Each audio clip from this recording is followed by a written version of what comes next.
defund it because of the abortion factor, which they say is 3%. I don't know what percentage it is. They say it's 3%, but I would defund it because I'm pro-life.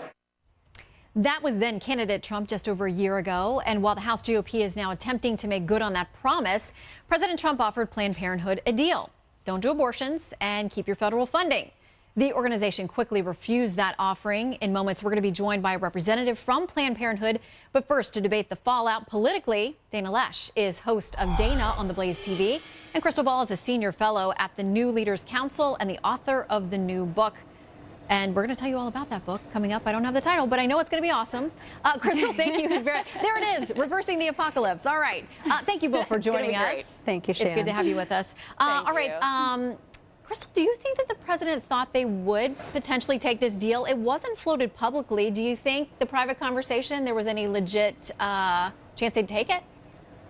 No, absolutely not. And, you know, as the president pointed out in those comments, abortion is not core to what they do in terms of the number of procedures. It is about 3% of the procedures that they perform. I would tell you that the Washington Post, which is not the Washington Post, not a conservative rag by any stretch of the imagination, gave that claim 3 out of 4 Pinocchios on the lie test and said it was not true. Well, a number of independent sources have verified it's 3%. About 90% of their patients come in for something other than abortion. So while it's not core to the services they provide, it is core to their values in that they believe that women should have access to the full range of medical care, including abortion. So this analogy is not perfect, but it would be a bit like going to a Jewish hospital and saying, we'll keep giving you federal funding as long as you stop doing circumcisions. It's not the entirety of what they do. It's not even a majority of what they do, but it is important to their values and their belief system. All right, Dana, a lot of people have no moral objection to circumcision. They do have moral objections to abortion. The country is pretty evenly split on that. And even though federal funding is not allowed to, because of the Hyde Amendment, go to any abortion procedures, you know, there are those who have questions about the fungibility of the money, $500 million in government money that Planned Parenthood gets every year.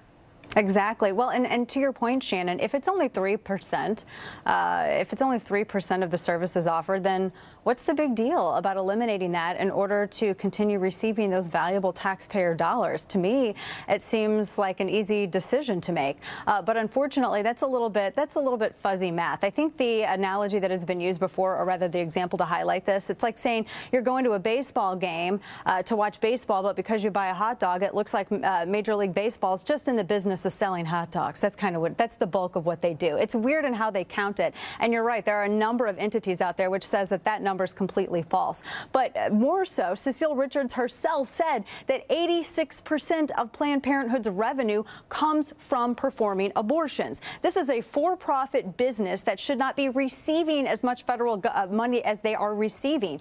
And fungibility is a great point with this.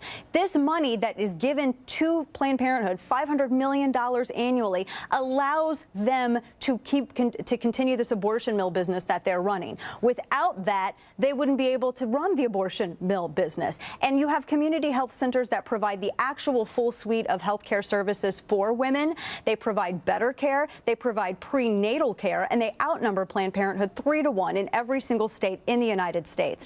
It's not even a decision. Let me bring Krystal back into here. Yeah, I mean, are you okay then with the money? Because the plan now that the GOP is proposing is to redirect the money to federally approved and qualified health centers that provide all those things for women, screenings, cancer screenings, breast exams, all those kinds of things, but without abortions. What's your objection? Well, the problem is that Planned Parenthood operates in roughly 400 counties in the United States.